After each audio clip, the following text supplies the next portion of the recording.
Hello viewers, আসসালামু আলাইকুম। আশা করি সবাই ভালো আছেন। আজ আমি খুবই মজার একটি রেসিপি শেয়ার করব, tofu steak recipe. Tofu steak বানাবার জন্য আমি 1 প্যাকেট টোফু নিয়েছি। এর মধ্যে আছে 16 আউন্স টোফু। আপনি ফার্ম অথবা এক্সট্রা ফার্ম নিতে পারেন। আমি ফার্ম নিয়েছি। এটাকে আমি পিস করে নিয়েছি।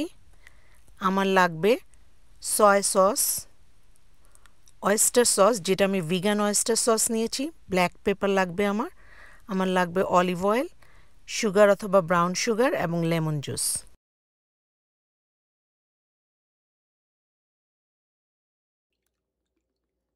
একটি বোলের ভিতরে আমি 1/3 কাপ সয়া সস নিয়েছি। নিয়ে নিচ্ছি 1/4 কাপ অয়েস্টার সস। আমি ভিগান অয়েস্টার সস নিয়েছি। লেমন জুস নিয়েছি 3 টেবিল স্পুন। আপনি ফ্রেশ লেমন জুসও ইউজ করতে পারেন।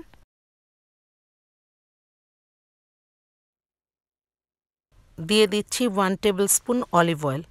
দিচ্ছি 1 টিস্পুন সুগার, ব্রাউন সুগার দিলে ভালো হয়। এর মধ্যে দিয়ে দিচ্ছি 3 ক্লোভস অফ গার্লিক এবং 1 টিস্পুন ব্ল্যাক পেপার। সবগুলোকে আমি একসাথে মিশিয়ে নিচ্ছি একটি ফর্ক দিয়ে। এই মিক্সটার ভেতরে এখন আমি টোফুর পিসগুলোকে একে একে দিয়ে দিব এবং এর ভেতরে ম্যারিনেট করে রাখবো আমি 1 ঘন্টা। আপনার হাতে সময় থাকলে আপনি 6 আওয়ার্স পর্যন্ত ম্যারিনেট করতে পারবেন। 1 ঘন্টা ম্যারিনেট করার পর আমি টোফুর পিসগুলোকে ভেজে নিব ইচ সাইডে 5 মিনিটস করে, অথবা যতক্ষণ ক্রাঞ্চি না হয়। 5 মিনিটস পর আমি টোফুর পিসগুলোকে উল্টে দিয়েছি। আপনি ওভেনেও বেক করতে পারেন 375 ডিগ্রি ফারেনহাইটে 30 মিনিটসের জন্য। খুব সহজেই তৈরি হয়ে গেল আমার টোফু স্টেক।